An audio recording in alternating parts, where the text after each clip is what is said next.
Hey everyone, what's the story? It's Everia.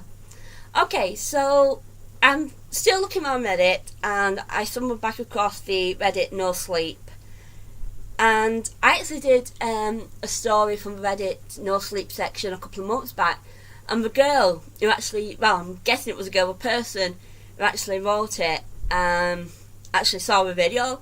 And she was like, oh, that's so cool, So thank you for doing a video of it. And, I actually like some of these stories. I watched Lori Lane do videos on the Reddit No Sleep, and there's a couple of others. That's why I got my glasses on, because I'm going to have to read from my phone. But this one is called My Daddy Smells Different at Night, and it is by Sam Haysom. Mummy didn't see me come in. She was standing with her back to me, listening to the radio while she did the dishes. The news was on. I don't understand the news much, and Mummy doesn't usually let me listen to it. She says a lot of it's not meant for little girls. And now for today's top story, read the man in the radio. A new study suggests video game addiction may be on the rise in young people. Police continue to search for witnesses relating to the suspected abduction attempt in the Bournemouth area. Bournemouth, UK? I don't know if America or Canada has a Bournemouth, or Australia, but politicians are set to hold more talks this morning to debate. Mummy turned to put the plate away and saw me standing in the doorway. Oh, Jessica! She switched the radio off. I didn't hear you come in. Mummy, is Daddy here? No, sweetheart. He's left for work already. Mummy's face normally smiles when she sees me, but today there was a frown on it. Was there something you wanted to ask him? I shook my head. I had the right words in my head. I'd been practicing them all morning, but now they were just getting stuck. It's something I wanted to ask you. What's the matter, sweetheart? Mummy sat the plate on the kitchen side and walked over. She crouched down in front of me. Her eyes are big and blue, and I always feel better when I look into them. Well, I glanced down at my feet, and then looked back up at Mummy again. It's just that he's been acting kind of funny lately. Daddy, I wanted to ask you, is he okay? Daddy started acting strange 3 nights ago. Now that I'm 8, I'm a big girl, and I get to go to bed at 9 o'clock if I'm good. But even big girls still get read bedtime stories, and my daddy's been reading them to me since I was little. I love Daddy's stories. He tells me about witches and wizards and dogs that can talk and all sorts of cool things. I lie down with my eyes half open, and my glow-in-the-dark stars light up the ceiling, and Daddy sits next to me on the bed and talks until I'm asleep. I can feel the warmth from him, and it makes me feel safe. But 3 nights ago, that changed. Daddy still comes to say goodnight to me, but now he doesn't bring a storybook with him, and he doesn't come at 9 o'clock when I'm going to bed either. He comes later. The first 2 nights, I only half woke up. I could tell Daddy was in my room with me. I could sort of feel it. But I still had my eyes shut, and I thought I might be dreaming. Last night was different. Last night I was wide awake, and I knew Daddy was there. It happened like this. One moment I was asleep, and the next I woke up shivering. I could feel cold hair on my skin. I could hear a noise too, somewhere in the darkness of my room. I didn't know what the time was, but I knew it was late, because everything in my house was quiet. There was no sound of Mummy putting plates away in the kitchen, or watching telly in the lounge. The only sound that I could hear was a soft whispering noise from the end of my bed. Shh, shh. It was a sound someone's feet made when they tiptoed across the carpet, the noise Daddy makes when he comes to say goodnight to me. I'd been confused when I first woke up, but now I felt happy again. It was only Daddy coming to read me a bedtime story. I shifted under the duvet to get comfier. Daddy was behind me now. I could hear him breathing in and out, deep breaths, as if he'd run a long way. The bed creaked as he sat down beside me. That was the first time I felt something was wrong. It wasn't Daddy's heavy breaths or the fact he'd come to tell me stories so late. It was his smell. I could smell him.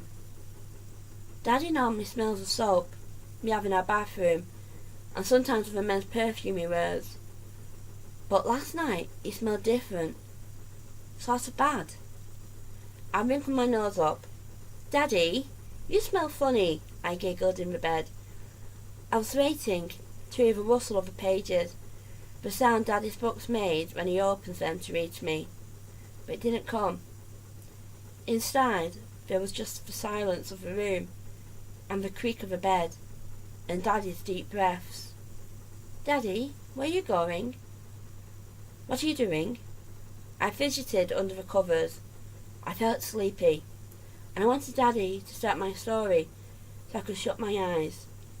But when he started speaking, talking in a whisper so low, I could hardly hear him. It wasn't a story after all. It was something else. "I don't like where this story's going." "Shh," he said. "Shh, beautiful." Daddy's voice was gravelly, like he had a cold. "When you come away with me, I'll tell you lots of stories." The bed creaked again. Daddy had stood back up. He was going to get up and leave without telling me a story. As I heard the sound of his feet on the carpet, I turned over in bed and caught a glimpse of him. That's when I got scared. Daddy must have been playing a joke. That had to be it. He must have been pranking me, like when he jumps out from behind the doorway or the sofa to give me a fright. That's what he must have been doing all along. Because even though it was dark in my room, there was enough light from the stars to see on my ceiling for me to see that he was wearing a mask. His face was the wrong shape. It made him look like one of the animals in my picture books.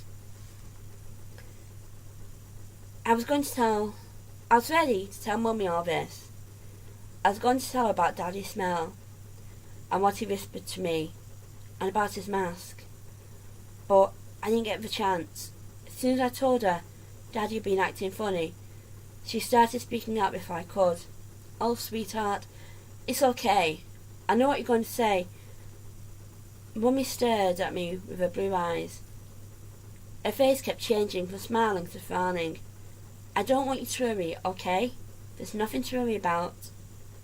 I don't know what she meant, so I kept quiet. After a moment, she took a deep breath and looked away from me. "Mummies and daddies argue sometimes, that's all. We all do it. We try to keep things as normal as we could for you during the day. But I guess you're a big girl now." She smiled at me. "You must have noticed something was wrong." "Noticed what?" "Mummy normally makes me feel better. That's how it's always been. I go to her and tell her what I'm worried about, and she looks at me with blue eyes and says things, and then I feel okay. But today, it wasn't like that. Today, what she said only made me worse." She looked at me with her blue eyes, and afterwards, the bad feeling in me was bigger than it had been when I woke up. "I know what you're wondering.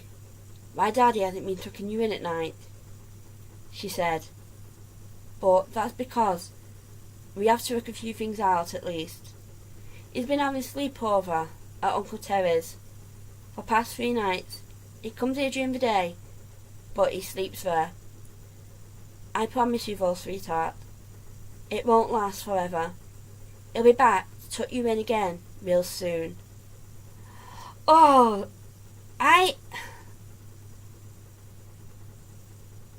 what? Oh, that is creepy. Is he a vampire, a werewolf, a Wendigo, shapeshifter? We talk about an adoption. Has he been adopted and killed, and she was in on it? And I don't know. That's weird. It's like, did the wife have something to do with the kill? Did his wife have him killed, or is he a supernatural being? As like I said, it's kind of fitting around with my Mr. Sam t-shirt while reading that story. Wow, that was really good. Oh, it's creepy. I got chills. Oh, man. Yeah, I'm trying to read through the comments.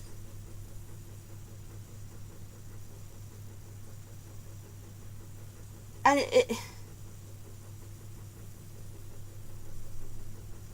I can't actually. There's no actual clues or hints what's going on. I'm going to see if there's another part to it. And if it is, I will do a second part because I want to know what's going on.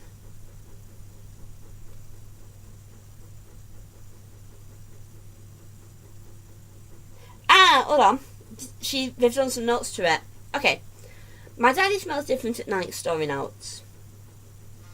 I'm a huge Stephen King fan and always loved reading the stories he writes from the perspective of kids, as well as a nostalgic element.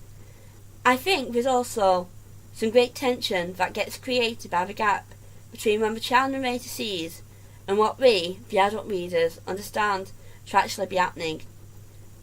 The first part of Arts and Atlantis, which is probably up there among my favourite King books, does this particularly well. Anyway, my latest story is written from the perspective of a little girl. I guess that's my attempt to create a similar kind of tension, this time with an 8-year-old narrator who's been trying to understand why her dad is started behaving differently. It still doesn't give much away to what's going on, and I want there to be a second part. That is so cool. I love it. Oh, that is awesome. Wow, I love that. That is so cool. And I love the fact that we gave a little bit of information, like why we wrote it and what inspired them, kind of thing. This is so cool. I like it. I like it a lot. Anyway, now I'm going to say love you lots and lots of jelly tots, and I'm keeping them looking weird. Bye. See ya.